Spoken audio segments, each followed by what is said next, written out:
하나님께서 오늘 우리에게 주신 말씀은 요나서 4장 10절과 11절, 구약성경 1290쪽에 있습니다. 요나서 4장 10절과 11절의 말씀을 우리 한 목소리로 하나님 앞에 봉독하겠습니다. 요나서 4장 10절, 11절 말씀입니다. 같이 한 목소리를 읽겠습니다. 시작. 여호와께서 이르시되 내가 수고도 아니하였고 재배도 아니하였고 하룻밤에 났다가 하룻밤에 말라버린 이 박농쿨을 아꼈거든 하물며 이 큰 성읍 니느웨에는 좌우를 분별하지 못하는 자가 12만여 명이요 가축도 많이 있나니 내가 어찌 아끼지 아니하겠느냐 하시니라. 아멘. 네, 이어서 장이라고 하지 않나? 일본에 있는 높은 뜻 오차노미즈 교회에서 사역하고 계신 우리 장기원 목사님께서 나오셔서 그들은 모두 주가 필요해 라는 제목과 함께 또 우리가 일본을 위해서 어떻게 함께 마음을 품고 기도해야 될지를 또 말씀을 전해주시려 합니다. 또 우리 목사님 은혜 가운데 말씀 전하실 수 있도록 나오실 때 박수로 환영해 주시면 좋겠습니다. 예, 큰 박수 부탁드립니다.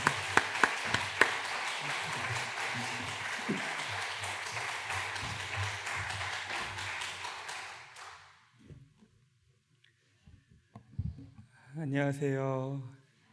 안녕하십니까. 일본에서는 설교하기 전에 인사를 하거든요. 그래서 모든 설교자가 단에 서면 인사를 합니다. 그래서 같이 함께 교우들과 인사를 먼저 나누면 좋을 것 같은데요. 일본을 어떤 마음으로 바라보시는지 모르겠지만 오늘 여러분과 함께 나누려고 하는 말씀의 제목처럼 그 나라가 우리와 어떤 역사를 갖고 있든 상관없이 그들에게 주가 필요하다는 걸 기억하시면서 이 시간 함께 일본에 대한 기도 제목을 담은 말씀을 전하려고 하거든요. 여러분에게 일본을 향한 하나님의 마음을 조금 더 품는 시간이 되시기를 주님의 이름으로 간절히 바랍니다. 제가 용인 영락교회에 오게 되면서 교회에 대해서 열심히 생각해 보게 됐어요. 홈페이지도 들어가서 어떤 사역들을 하시는지, 교회학교 사역은 이제 얼마나 남았는지, 또 교회는 그동안 어떻게 걸어오셨는지를 열심히 찾아봤거든요. 그래서 제가 오늘 조금 일찍 도착을 했어요, 사실은. 그래서 제가 용인 지역에 있는 유적지들을 이제 가보게 됐는데, 제가 이제 일본에서 왔으니까 용인과 일본이 관련된 유적지가 어디 있을까라고 알아보니까 용인이 의외로 지역적으로 항일 독립운동을 참 의미 있게 했던 지역이 용인이었습니다. 그래서 여러분들은 잘 아실지 모르겠지만 여기 양지 리조트 앞에 가면은 용인 항일 독립운동 기념비가 있습니다. 그러니까 용인에 있었던 3.1 운동이 불꽃처럼 들불처럼 퍼져갈 때 용인 지역에서도 크게 일어나게 되거든요. 그날을 기념했던 항일 독립운동 기념비가 여기 공원과 함께 만들어져 있더라고요. 제가 오늘 오기 전에 거기를 들렸다 왔는데 거기에 이 땅의 독립운동을 위해서 애쓰셨던 많은 분들의 이름과 또 이렇게 비가 세워져 있는데 공원이 참 잘 만들어져 있더라고요. 그리고 보니까 제가 그 동네를 잘 몰랐는데 좌전삼거리라는 곳이 있대요. 용인에 그 근처에 거기에서 독립운동을 시작했던 그것에 대한 이야기들을 제가 교회를 방문하면서 오게 됐는데 용인이 얼마나 귀한 곳이고 또 이 땅에 얼마나 역사적인 의미가 있는 곳인지를 배우고 오게 되어서 참 감사하다라는 마음이 들었고, 또 하나 감사한 것은 여러분의 교회가 용인이라는 이름뿐만 아니라 영락이라는 이름을 갖고 있잖아요. 여러분들은 그 의미가 어떤 것인지 다니시니까 잘 모르실 수 있는데 저처럼 외부인이 말아보기에 영락이라는 이름은 한국교회의 기준과 모범을 상징하는 거거든요. 그러니까 용인이라는 역사적으로 항일 독립운동을 크게 일으켰던 의미 있는 지역에서 한국교회의 본이 되고 있는 용인 영락교회, 거기에 활용 정점으로 우리 배덕환 목사님이 사역하고 계시는 이곳에 함께 오게 됐으니 얼마나 감사하고 고마운지 모릅니다. 여러분 이 교회 잘 지켜주시고 다시 한번 우리 민족에게 그런 아픔이 있으면 안 되겠지만 우리가 혹시 더 큰 어려움들이 찾아오게 되더라도 옛날에 그랬던 것처럼 용인영락교회가 단단히 서 계셔서 여러분의 교회로 인해 사람들이 다시 살아나고 여러분의 교회로 인해 이 땅에 하나님의 이름이 그 불꽃이 꺼지지 않는 교회가 되기를 주님의 이름으로 간절히 부탁드립니다. 저는 일본에서 사역하고 있습니다. 제가 일본 사역에 대한 이야기를 할 때 꼭 하는 이야기가 있어요. 저희 외할머니가 독립운동을 하셨거든요. 그래서 만주에서 오랫동안 독립운동을 하셔서 저희 어머니가 만주에서 태어나셨어요. 그리고 해방되기 바로 직전에 평택으로 넘어오시면서 저희 가정에 경기도의 삶이 시작이 되었는데, 그래서인지 저희 외할머니가 독립운동 독립기념관에 제일 마지막으로 태극기하고 그때 불렀던 찬송가랑 군가를 이제 기증하셨고, 제가 어릴 때 거기 함께 따라가서 이제 그 일들을 진행했던 기억이 나요. 그런데 할머니가 일본을 정말 싫어하셨어요. 그래서 저한테 늘 붙잡고 뭐라고 하셨냐면 일본은 1cm씩 침몰하고 있다고 어렸을 때 저한테 얘기하셨어요. 늘. 그리고 뭐라 그러셨냐면 일본 사람이라고 안 부르고, 단위에서 죄송합니다만 일본 놈이라고 부르셨어요. 늘. 그리고 교회 복음이 전해질 필요가 없다, 저놈들은 막 이러면서 당했던 이야기를 늘 하셔서 일본에 대한 뿌리 깊은 원한과 이를갈미 있으셨거든요, 외할머니가.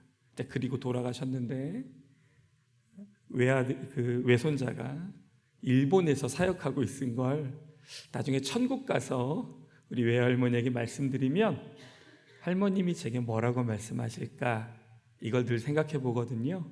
저는 이렇게 생각해요. 외할머니가 저한테 고맙다, 내가 너무 화가 나서 일본에 대해서 좀 안 좋은 마음을 가졌는데 우리 외손주가 일본 사람을 위해 사역하고 있다고 하니까 너무 고맙다라고 말씀하실 것 같다라고 늘 고백하거든요. 그렇게 하시겠죠? 네. 사실은 그 이유가 이런 생각을 해봤어요. 외할머니는 그토록 일본에게 당한 게 많아서 일본이라면 치를 떨고 일을 가시는데, 그럼에도 불구하고 왜 저는 나중에 할머니가 제게 잘했다고 말씀하실 거라고 생각하고, 그럼에도 불구하고 일본에 주님이 필요하다고 말하는 걸까요? 여러 이유가 있겠지만 그 중에 하나 이유는 오늘 우리가 읽었던 요나라는 사건에서 그 이유를 찾아가 볼 수가 있는 겁니다. 제가 요나서를 참 예전부터 많이 듣고 많이 읽었는데, 저는 요나서를 읽으면서 하나님이 요나에게 니느웨라는 동네로 가라고 했을 때 그걸 제가 있는 주변의 어떤 나라와 연결해 본 적이 없었습니다.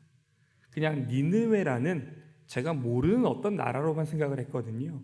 그런데 일본에서 사역을 하면서 요나서를 읽으니까 오늘 본문에 나와 있는 니느웨라는 동네, 요나가 그토록 가기 싫어했고 이스라엘 민족의 원수였고 요나가 오죽했으면 도망갔던 그 나라가 제가 지금 사역하고 있는 일본과 너무나 똑같다는 걸 깨닫게 됐어요. 그러니까 솔직히 제 마음으로도 저는 일본을 좋아하진 않았거든요. 저는 일본에 가게 됐을 때 일본을 생각해 본 적도 없었고 일본을 좋아하지 않았습니다. 사실 지금도 일본에 대한 여러 좋은 마음과 오해가 많이 풀어졌지만 아직도 일장기를 보면 조금 마음이 불편해요. 아직도 그 도쿄역 한복판에 커다랗게 걸려있는 일장기를 보면 마음 한켠이 솔직히 약간 불편해요. 아무렇지도 않게 그 일본 국기를 보는 건 좀 저는 어렵더라고요. 그러나 그럼에도 불구하고 하나님께서 요나에게 너는 니느웨로 가야 해 라고 말씀하신 것처럼 일본에 복음이 필요하고 일본에 주님이 필요하다고 말씀하시는 데에는 명백한 하나님의 뜻이 들어있다는 걸 알게 된 겁니다. 그러니까 일본이라는 나라도 복음을 들어볼 만해 이게 아니라 하나님이 니느웨에 가서 복음을 전하라 라고 하신 것처럼 우리나라가 일본에 대해 어떤 마음을 갖고 있는지 상관없이 하나님은 그 땅에 복음이 필요하다고 말씀하셨고 그 복음이 어쩌면 우리 안에 이토록 오랫동안 풀지 못했던 한일 간의 관계나 어쩌면 그토록 오랫동안 우리가 받지 못했던 용서에 대한 사과나 아니면 그토록 우리가 오랫동안 동반자가 되지 못했던 지난 역사들을 다시 한번 되새울 수 있는 하나님의 계획이라고 생각하고 오늘 말씀을 좀 함께 나누어 보려고 합니다. 그래서 제가 오늘 여러분에게 저 일본에 간 지 7년 됐거든요. 7년이라는 숫자가 조금 애매하더라고요. 그러니까 누가 저한테 일본에 대해 물어보면 오래 있었다고 말해야 되는 건지 얼마 안 됐다고 말해야 되는 건지가 좀 애매한 게 7년이에요. 한 3, 4년 됐을 때만 해도 누가 물어보면 일본에 온 지 얼마 안 돼서요 이런 얘기를 많이 했는데 7년이 되니까 애매하더라고요. 저보다 훨씬 더 많이 계셨던 분들이 보기에 저는 아직도 목사님 얼마 안 된 거예요 이런 분들이 계시고 일본에 온 지 1년차 되신 분들은 7년이나 있었어요? 이렇게 이야기하게 되는 그런 애매함이 있고 또 참 제가 조심스러운 건 7년 있었던 제가 일본에 대해 얼마나 많이 안다고 일본은 이렇다, 일본은 이렇습니다라고 정의 내리는 것도 사실 좀 부끄러운 일이기도 하거든요. 그래서 오늘은 일본에 대한 설명보다는 일본을 위해 해주셔야 하는 기도 제목 2가지를 가지고 여러분과 함께 하나님의 말씀을 좀 나누어 보려고 합니다. 첫 번째로 우리가 일본을 위해 기도해야 하는 첫 번째 이유는 어떤 거냐 하면 우리 하나님께서 일본에 있는 교회를 아끼신다는 거예요. 일본에 있는 교회를 아끼신다. 사실 제가 많은 선교사님들을 만나고 일본에 대한 참 많은 보고회나 모임에 가는데 의외로 일본 교회를 위한 기도를 많이 안 한다는 걸 알게 됐어요. 선교사님들도 본인들이 하고 있는 사역을 위해 기도해 달라고 하고 본인들이 하시는 여러 사역들을 알려주긴 하는데 사실 정작 일본 교회를 위해 기도를 많이 하지 않는다는 걸 깨닫게 됐어요. 사실 우리가 오늘 주보에 보니까 용인영락교회도 일본 사역을 하시는데 일본에 우리가 직접 복음을 전하는 것도 중요하고 다 중요하지만 일본 안에 하나님이 이미 일으켜 놓으신 일본 교회들이 더 잘 설 수 있도록 도와주는 게 정말 중요한 사역이 되거든요. 여러분 일본에 교회가 몇 개가 있는지 아십니까? 사람들이 이런 얘기하면 일본의 교회가 100개, 200개 이 정도 있는 줄 아세요? 일본 전역에 8,000개의 교회가 있어요. 우리는 장로교 통합측이잖아요. 자랑스러운 장로교 통합측인데 통합측 교회가 몇 개인지 아세요? 7,900개입니다. 통합측 교인이 250만 명인데 250만 명의 통합측 교인이 7,900개의 교회를 갖고 있어요. 일본 전역의 교회가 8,000개입니다. 어떡해요? 일본에 교회가 없어서 우리가 막 일본 땅에 복음을 들고 나아가야 할 것 같으십니까? 일본 안에요 교회가 8,000개가 있어요. 무목교회의 기준이 무교회 지역의 구분이 있는데 기준이 있어요. 무교회 지역. 그러니까 한국도 무교회 지역이 있어요. 이 무교회 지역은 어떤 거냐면 한국은 차량으로 15분 정도 가는 거리에 교회가 없으면 무교회 지역으로 판명을 내려요. 그러니까 도서 지역, 우리나라에 있는 전라도 인근에 있는 도서 지역은 좀 제외하고 내륙에 있는 도시 가운데 무교회 지역에 해당하는 곳이 충청북도 증평군 이런 쪽에 몇 군데에 산에 있는 곳에 무교회 지역이 있고 한국도 무교회 지역이 거의 없거든요. 사실 일본은 30분으로 만약에 시간을 잡으면 차량으로 30분 이내에 가서 교회를 찾아가려고 하면 무교회 지역이 일본 전체에서 2군데를 제외하고는 어디든 교회가 있습니다. 8,000개가 있다니까요. 일본 전역의 교회가. 동경에만 모여 있는 게 아니라 일본 전체에 흩어져 있어요. 근데 왜 일본이 복음이 잘 안 됐을까요? 또 일본은 재미있는 게 신학적으로 아주 발달돼 있어요. 한국의 교회가 크니까 신학적으로 한국이 뛰어나 보이지만 대단한 오해입니다. 전 세계적으로 한국의 신학보다 일본의 신학을 더 인정해줘요. 일본은 한국에는 없는 바르트 학회도 있고, 한국은 이번에 가입된 칼빈 학회도 오랫동안 유지해 왔던 나라니까 일본 안에 의외로 기독교의 잔재들이 정말 많이 남아있게 되거든요. 그런데 그럼에도 불구하고 일본에 왜 그토록 복음을 전해야 한다고 말하고 여러분에 있는 교회가 선교사들을 파송하고 있는 걸까요? 여러 이유가 있겠지만 일본 교회가 힘이 없어요. 힘이 없는 데는 여러 이유가 있는데, 예를 들면 이런 게 있어요. 제가 그림을 그 다음 화면 하나 갖고 왔는데, 일본은 신사, 교회, 절이라는 단계를 갖고 있어요. 이게 어떤 거냐면 아이가 태어나면 신사로 데리고 가요. 모든 부모가. 그리고 결혼은 교회에서 하고 싶어 해요. 일본 사람들이 다. 일본의 로망이에요, 저게. 죽으면 절에 묻히기를 원해요. 그럼 여러분, 죄송합니다. 절하고 신사가 좀 헷갈리잖아요. 여러분이 보시는 화면의 왼편에 있는 게 신사인데, 신사는 천황과 관련한 신들을 모시는 게 신사예요. 그래서 신사는 일본을 많이 보신 분이라면 알만한 빨간 문이 그 앞에 서 있는 게 신사입니다. 그래서 저기는 천황이나 관련자들을 섬기는 거기 때문에 저 빨간 문을 통해 들어가야 되는 게 신사예요. 절은 여러분이 보시는 화면의 제일 오른쪽에 있는 건데, 절은 중국에서 전파된 그 불교가 일본 안에 자리 잡게 된 거예요.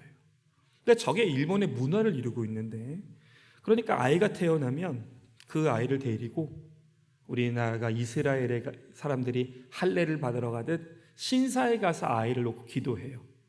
그리고 아이가 커서 성인이 되면 교회에 가서 결혼해요. 근데 여러분, 교회에 가서 결혼한다고 하니까 그나마 교회를 가보는구나 이런 생각을 하실 텐데, 저기서 말하는 교회는 그냥 결혼식만 하는 교회예요. 예배를 드리는 곳이 아니라 결혼식만 하는. 일본에 여행을 와보신 분들은 시내 한복판에 아주 예쁜 예배당이 지어져 있어요. 조그만.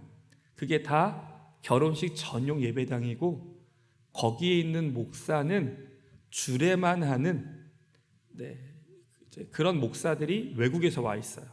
그러니까 기독교는 아니고 그냥 그런 문화를 좋아하는 거죠. 그러다가 죽으면 절에 가서 묻히는 거예요. 이게 일본 사람의 패턴이에요. 그러니까 일본의 교회가 8,000개가 있는데, 저렇게 나눠져 있는 삶의 구조 안에 어디 하나에 가서도 교회가 영향력을 발휘하지 못하는 거예요. 자, 여러분의 자녀들이 결혼을 합니다. 그러면 우리는 제일 먼저 고려하는 게 그거잖아요. 교회에서 해야 되나? 아니면 교회가 조금 너무 상황이 어렵거나 하면 예식장에서 예배를 드려야 한다고 생각하거든요. 근데 일본에 있는 교회들은 그렇게 생각하지 않아요. 사람이 죽으면 교회가 장례를 치러드리고 이렇게 해야 되는데, 사람이 죽으면 절에 가야 한다고 생각하는 거예요. 그러니까 어떤 문제가 있냐면, 일본 사람들한테 세례를 베풀기가 어려워요. 죽으면 다 절에 가거든요. 저 그림이 좀 작게 그려져 있는데, 저 절의 그림에 보면 돌 재단에 나무 명패가 다 꽂혀 있어요. 저기 보면은 그게 재단이 한 가족을 뜻해서 거기에는 나무 명패에 모든 가족의 이름이 들어가요. 자, 이분이 세례를 받았습니다. 그리스도인이 됐어요. 그러면 이분은 죽어서 절에 묻히고 싶지 않은 거예요. 가족에게 그런 이야기를 합니다. 그럼 어떻게 될까요? 이렇게 말하는 거예요. 너 명패를 빼가라. 우리가 옛날에 드라마 볼 때 호적 파가라 이런 식으로 화내서 했던 말을 세례를 받겠다고 말하는 순간의 얘기예요. 너 우리 집안에서 나가는 거니까 저 명패를 거기서 빼라 이렇게 이야기해요. 그래서 그런가요? 한국은 평균 예수 안 믿는 사람이 와서 예수를 믿고 세례 받는데 6개월이 걸린대요. 일본은 10년이 걸립니다. 이게 평균 걸리는 거예요. 더 걸리는 사람도 많아요. 그때까지는 다 구도자라고 불러요. 삶에서 내가 집안에서 저 명패가 빠질지언정 예수를 택할 것인지를 고민하고 기도하는데 10년이 걸려요. 그러니 일본에 있는 교회들이 일본 안에 있는 그 많은 절과 신사와 사람들의 헛된 마음에서 그들의 영혼을 구원시켜서 세례를 주는 데까지 한 사람당 10년이 걸리는 교회. 그러면서도 8,000개의 교회가 버티고 있는 일본. 일본 교회가 어떻게 그렇게 살아오게 됐을까요? 여러 이유가 있는데 일본에는 이런 용어가 있어요. 카쿠레 키리시탄이라는 단어가 있습니다. 카쿠레 키리시탄. 저 카쿠레라는 단어는 숨어 있다 이런 말이에요. 키리시탄이라는 건 크리스찬을 일본어로 키리시탄이라고 불러요. 숨은 그리스도인들. 이게 어떻게 된 거냐 하면 1600년대에 일본의 캐톨릭 신부들이 와서 복음을 전해줘요. 근데 큰 박해가 일어나서 신부들이 다 목숨을 잃고 떠나가서 더 이상 일본에 캐톨릭이나 이런 어떤 기독교를 섬기는 사람들이 없게 됐거든요. 그리고 나서 여러분 재미있게도 250년이 흐른 뒤에 일본의 교회가 하나도 없었고요. 250년이 흐른 뒤에 아주 유명한 신부가 일본에 와서 나라의 힘으로 일본에 와서 복음을 전하게 해요. 나가사키에 도착을 해서 일부러 신부니까 성가를 부르면서 교회에 나오라고 사람들에게 이야기해요. 교회를 세워놓고. 근데 아무도 교회에 안 나오는 거예요. 그리고 그 교회를 구경하러 사람들이 왔어요. 근데 갑자기 구경하러 왔던 사람들이 한 20여 명이 몰래 와서 신부에게 이렇게 물어보는 거예요. 당신은 누구를 섬깁니까? 당신은 결혼을 했습니까? 당신은 전례를 따릅니까? 그러니까 기독교의 예전을 따릅니까? 3가지를 물어봤대요. 신부가 이렇게 대답했어요. 나는 성모 마리아를 섬기고 하나님을 섬깁니다. 그리고 나는 신부이기 때문에 결혼하지 않았습니다. 나는 전례를 지킵니다. 그랬더니 그들이 이렇게 얘기하는 거예요.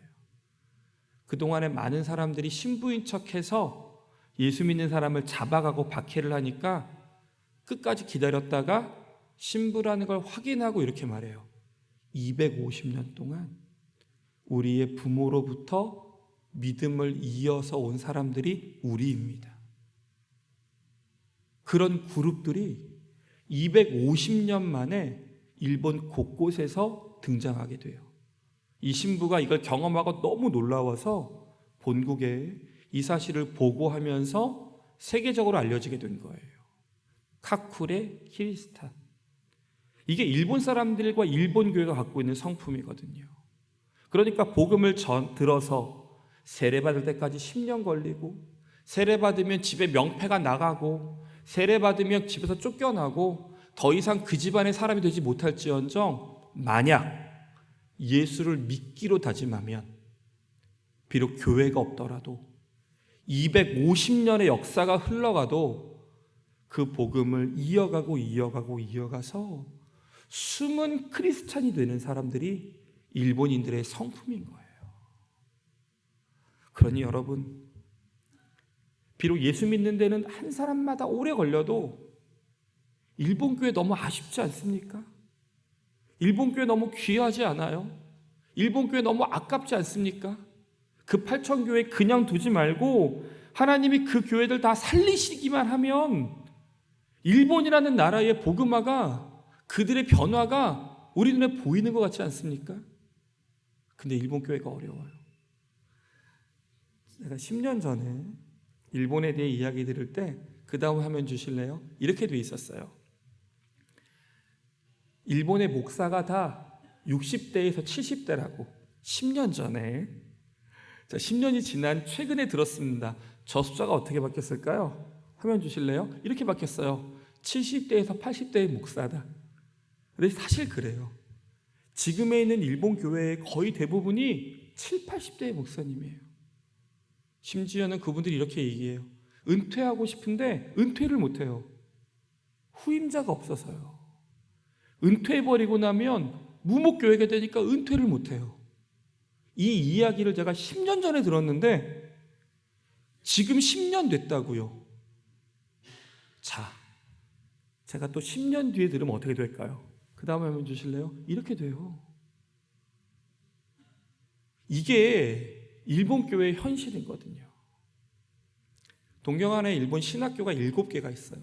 7대 신학교가 동경 안에 있는데 이 신학교에서요, 신학생들이 들어오지 않아요. 신입생이 없어요. 그리고 간혹가다 들어와도 교수님들이 이렇게 말해요. 바로 수업을 못 진행한대요. 이들의 마음이 우울증에 걸리기도 하고 성격적으로 정말 문제가 있기도 하고 목회자가 되기에 너무 준비가 안 돼 있어서 신학을 가르치는 게 아니라 1년 동안 상담해주고 위로해주고 마음에 있는 병 고치고 네가 더 이상 그렇지 않도록 건강한 신학생이 되기 위한 준비로만 1년을 허비해야 돼요. 그러니 일본 교회에 젊은 사역자가 없어요. 일본 교회에 젊은 목사가 없어요. 그때 만났던 그 할아버지 목사님 지금도 하고 계세요. 그 시골에서 계속 하고 계세요. 오늘 제가 교회를 방문했는데 우리 젊은 목사님들 계시잖아요. 교회에 부목사님들, 제가 부탁드리지만 귀하게 여겨주세요. 저분들이 저렇게 젊은 목사님들이 하나님께 헌신한 게 한국 교회의 미래고, 저분들이 잘 성장하고 여러분의 사랑받아서 잘 걸어가면 한국 교회는 일본 교회처럼 되지 않을 거니까 우리 젊은 목사님들 여러분 좀 많이 사랑해 주시고 많이 아껴주시고 좀 귀하게 여겨주세요. 저도 한국에 있을 땐 잘 몰랐어요. 너무 목사들이 흔하고 너무 많으니까. 제가 여기 용인 영락교회에 내려오는데 일부러 뒷길로 왔어요. 고속도로로 이렇게 오다가 이 일반 도로로 교회들이 얼마나 있나 보려고요. 정말 갈 때마다 교회가 있더라고요. 우리 그런 얘기 하잖아요. 서울에 십자가가 너무 많이 보인다고. 저도 그거 별로 좋아하지 않았거든요. 왜 이렇게 십자가가 많아? 일본 가는 순간 반성했어요. 하나님, 십자가가 그리워요. 동경 안에 그 화려한 불빛 안에 십자가를 찾을 수가 없어요. 저희 교회는 상가에 있거든요. 목사님하고 장로님이 와보셨는데 상가에 있어요. 이제 오피스 빌딩에 8, 9, 10층을 쓰고 있는데 제 전임 목사님이 저한테 이런 말씀하셨어요. 그분도 저랑 성이 똑같은 장 목사님인데 그분이 저한테 장 목사 하나만 부탁하고 싶다고. 꼭 일본에 성전을 건축해달라고. 사람들이 지나가다가 교회가 있다는 걸 보여주고 싶다고. 사람들이 지나가다가 십자가가 세워져 있는 걸 보여주고 싶다고. 아직 제가 7년 됐는데 건축 못하고 있는데 우리는 너무 흔하게 봤던 그 일이 일본 안에 너무 어려운 일입니다. 그러니 일본 교회가 많이 어렵고 힘들어요. 저희 교회에 고등학교 일본 학교를 다니는 고등학교 1학년 아이가 얼마 전에 찾아와서 울면서 이렇게 얘기하는 거예요. 아니 목사님, 예수 믿는 게 가장 귀하고 예수님이 가장 최고라고 말하고 예수님이 가장 전부라고 말했잖아요. 근데 왜 학교에 갔더니 그렇게 좋고 그렇게 귀한 예수를 믿는 사람이 나밖에 없어요? 이게 한국인만 믿는 게 아니니까 전 세계의 모든 일을 구원하신 분인데 이렇게 귀하고 좋은 분이라면 왜 그 학교에 있는 1000명의 학생 가운데 예수 믿는 사람은 나밖에 없냐고. 학교 아이들이 다 그런데요. 너 컬트라고. 컬트라는 단어는 사입이라는 단어거든요. 안 좋은 뜻인 거거든요. 일본은 다 똑같이 생활해야 되는 나라인데 너는 이단자라는 뜻이거든요. 그가 그러는 거예요.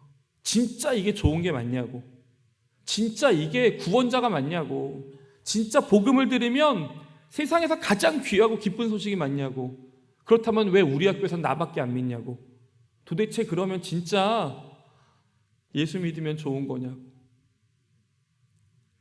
그러니 일본에 있는 교회들이 얼마나 어려울까요? 참 많이 어렵습니다. 그래서 저희 교회도 처음에는 직접 전도를 많이 했어요. 만들어서 교회 앞에서 나눠드리고 지하철역 가서 막 선교하고 전도하고 많이 했거든요. 이런 일본에 있는 현실들을 배우면서 교회가 교인들과 함께 모여서 우리가 일본의 신학교와 교회를 돕자. 우리가 나가서 전도지를 돌리는 것도 중요하지만 하나님의 한인교회라는 교회, 그리고 여기에 있는 일본인들과 같이 함께 생활하는 은혜를 주셨으니까 우리가 일본 교회를 도와보자. 그래서 작년부터 일본에 있는 20개의 교회를 지지하고 응원하고 돕기 시작했는데, 일본을 생각하실 때마다 간절히 부탁하는 기도 제목은 일본 교회를 위해 기도해 주십시오. 일본에 있는 8,000개의 교회, 그 중에는 무목교회도 무수히 많지만 아직 교회들은 다 문을 닫지 않았습니다.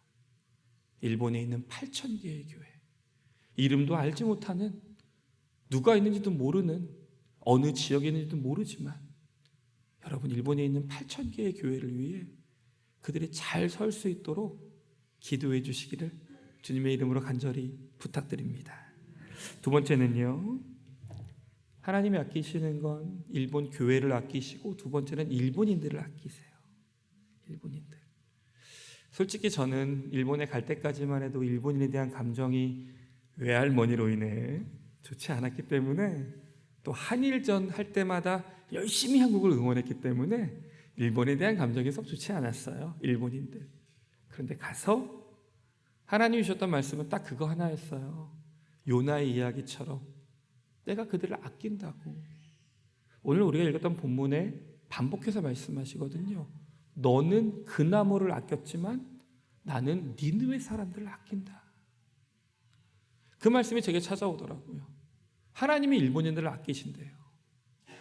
그러니까 저는 자꾸 제가 일본인들을 어떻게 생각해야 되는 건가에 대한 고민을 가졌는데, 제가 해야 되는 일은 하나님이 아끼시는 일본을 위해 헌신하는 거였던 거였어요. 그게 하나님이 우리에게 원하시는 거예요. 일본인들은 어떤 사람들일까요?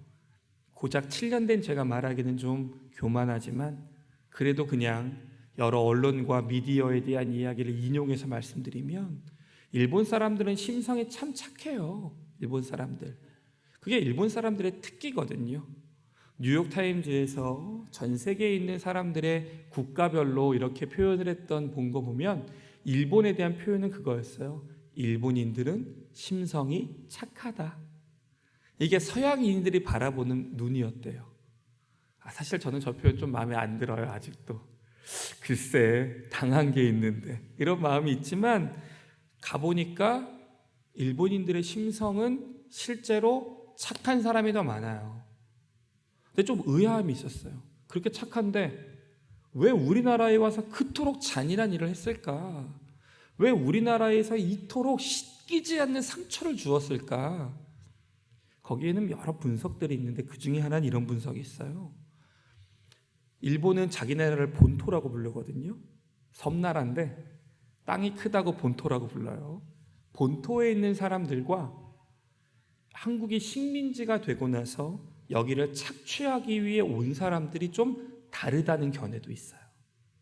100% 확실한 건 아닌데, 그래서 여기 온 사람들은 착취하고 이 나라를 돈을 빼앗으려고 하고 식민지를 누리려고 한 사람들이 많이 건너왔고, 본토에 있는 사람들은요, 한국이나 중국이나 이쪽에 있는 소식을 잘 듣지 못했대요.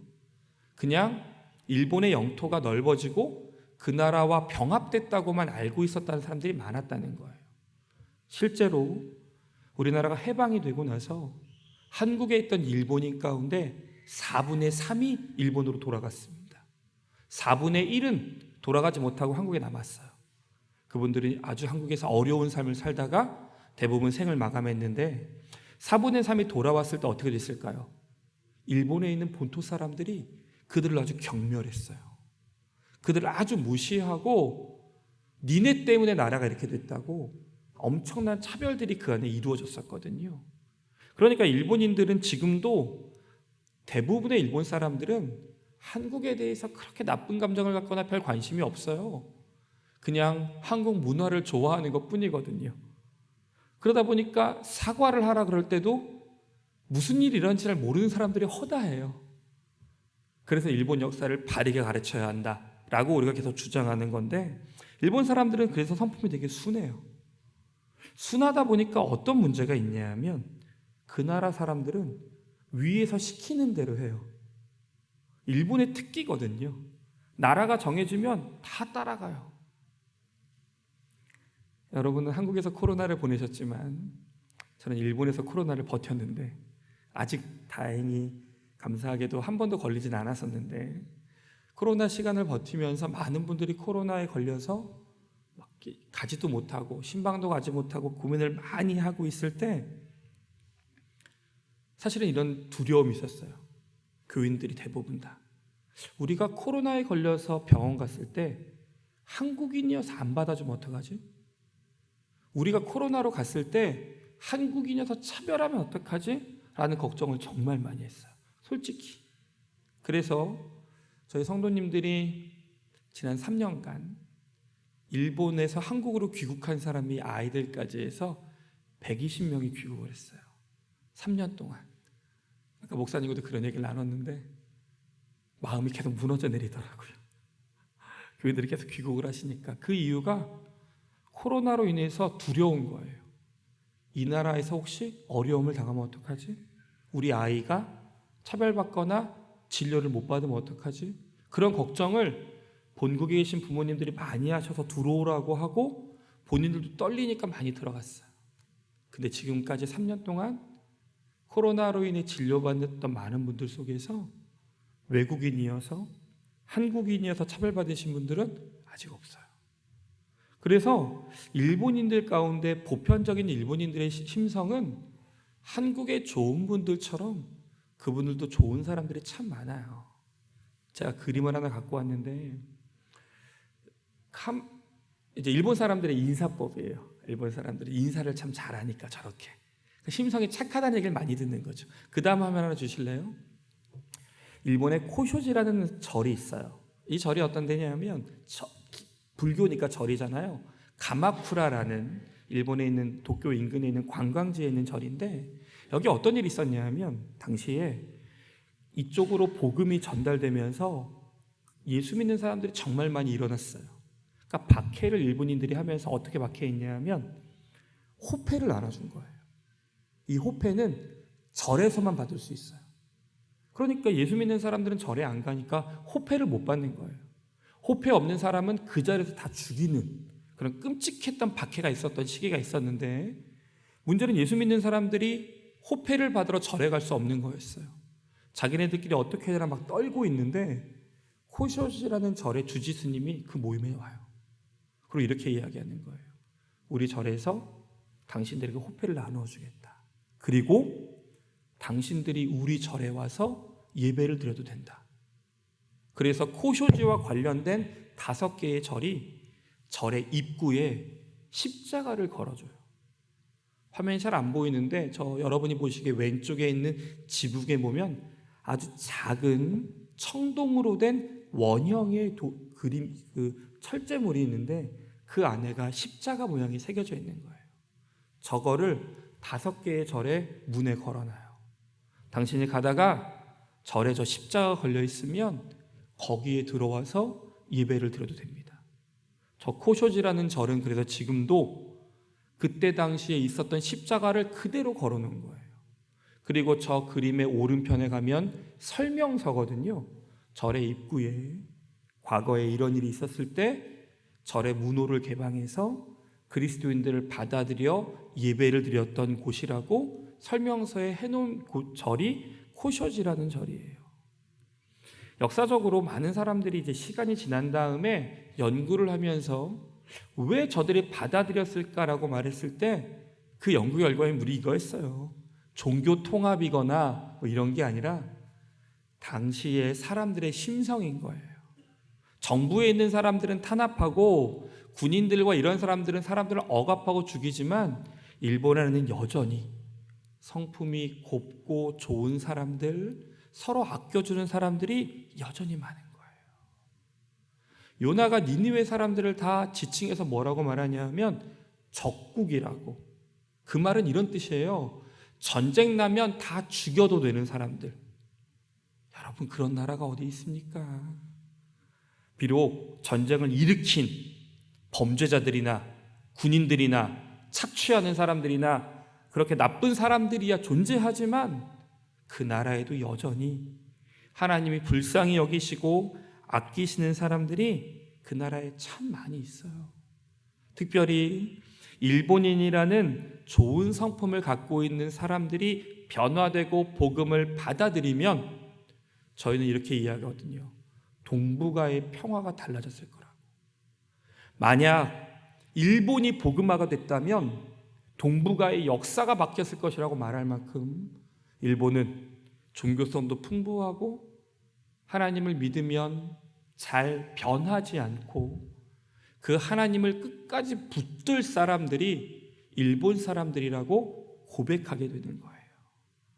그러니 여러분, 제가 이제 이번 선교 보고가 4번째 교회인데 어떤 교회에 가서 이와 비슷한 이야기를 하고 예배를 마쳤는데 그분이 나가면서 저한테 이렇게 이야기하더라고요. 한 번도 일본인들을 위해 기도해 본 적은 없다고.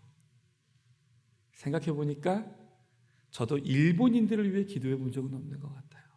근데 여러분, 하나님이 요나에게 니느웨로 가서 복음을 전하라, 내가 그들을 아낀다라고 말씀하신 것처럼 일본 안에 좋은 심성을 갖고 있는 이들이 있으니까 일본 안에 사람이 귀한 줄 알고 그렇게 잘 살아가려는, 함께 살아가려는 좋은 마음을 가진 사람들이 많이 있으니까 정말 부탁하기는 일본인들을 위해 기도해 주신 여러분 되시면 좋겠습니다. 비록 끔찍한 전쟁을 일으켰던 원흉의 역사를 갖고 있고 아직도 사과하지 않는 교만과 이기심의 나라이지만 그것은 대부분의 정치인들이나 권력자들이나 군인들이나 일부 사람들의 이야기이고요.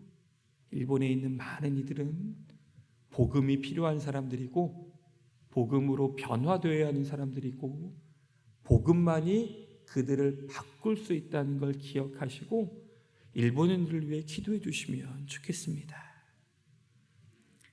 말씀을 좀 맺으며 여러분에게 말씀드린 2가지의 기도 제목을 다시 한번 짚어보려고 하는데, 일본에는 8,000개의 교회가 세워져 있습니다. 제가 중국, 몽골, 태국 참 여러 나라의 복음을 전하는 일에 동참해봤지만 교회가 없어요. 막 집에서 예배드리면서 교회를 세우는 게 그들의 선교사님들의 많은 꿈이에요. 일본에는 이미 교회가 세워져 있다고요. 8,000개의 교회가 이미 세워져 있다고요. 그러니 여러분, 일본 교회를 위해 기도해 주십시오. 오늘도 일본과 한국은 시간대가 똑같으니까 일본도 수요 예배가 있거든요. 어쩌면 이름 모를 어떤 교회에서는 나이가 많으신 노파가 목사님도 없는 채 혼자 예배당의 문을 열고 거기에 앉아서 기도하고 계실지도 몰라요. 지금 이 순간에 어떤 사람은 교회를 바라보며 목사님이 오면 좋겠다, 저 교회가 다시 열리면 좋겠다, 그런 마음으로 그 교회를 바라보며 그 문 앞을 지나가는 누군가가 있을 겁니다. 어떤 이는 예전에 예배했던 그날의 감격을 기억하며 다시 한번 그 교회에서 예배하는 것들을 꿈꾸며 그 교회들이 다시 일어나기를 바라는 많은 일본인들이 지금 바로 이 시간에 있을 거예요. 그러니 여러분, 꼭 일본 교회를 위해 기도해 주십시오. 8,000개의 교회, 하나님의 이름으로 다시 일어나도록 꼭 기도해 주십시오. 더불어서 일본 사람을 향한 하나님의 긍휼함을 기억해 주십시오. 비록 우리는 아직 다 용서하기 어려운 마음도 있고 우리는 이웃이면서 원수인 마음들이 많이 있지만 하나님이 그 땅 사람들을 아끼시니까, 하나님이 그 땅을 긍휼히 여기시니까 우리도 일본인들을 위해 기도해주고 일본 사람들을 위해 기도해 주셔서 그들이 예수 그리스도를 믿고 복음을 받아들이고 변화되는 나라가 되도록, 그래서 이제 앞으로 함께 걸어가야 하는 이웃된 우리가 믿음 안에서 잘 걸어가는 귀한 동반자의 관계가 될 수 있도록 기도해 주시는 여러분 되시기를 바랍니다. 여러분의 기도로 일본 선교가 변화될 거고, 여러분의 교회로 일본 교회가 살아갈 거고, 여러분의 기도로 일본인들이 변화될 줄로 믿습니다. 그 기도의 제목 여러분에게 부탁드리면서 제가 오늘 일본 선교에 대한 이야기 이거로 마치도록 하겠습니다. 기도하겠습니다. 하나님, 하나님이 세우신 용인 영락교회, 귀하고 아름다운 역사를 가지고 있는 교회이며 이 땅의 표준과 기본이 되려고 날마다 애쓰는 교회이니 하나님이 이 교회를 통해서 하나님의 일들을 시작하여 주시고 특별히 그 많은 사역 가운데 선교의 사역이 귀하게 꽃피우게 하여 주옵소서. 그 많은 선교직 가운데 오늘은 하나님 우리가 일본을 위해 기도하오니 일본 교회를 지켜주시고 일본인들에게 함께 하셔서 그 나라가 복음으로 변화되는 나라 되게 하여 주옵소서. 그 기도를 게을리하지 않는 교회 되게 하시고 용인 영락교회의 기도로 일본 교회가 살아나고 용인 영락교회의 기도로 일본 사람들이 바뀌어서 이 땅에 평화가 임하는 귀한 교회 되게 하여 주옵소서. 예수 그 귀하신 이름으로 기도드립니다. 아멘.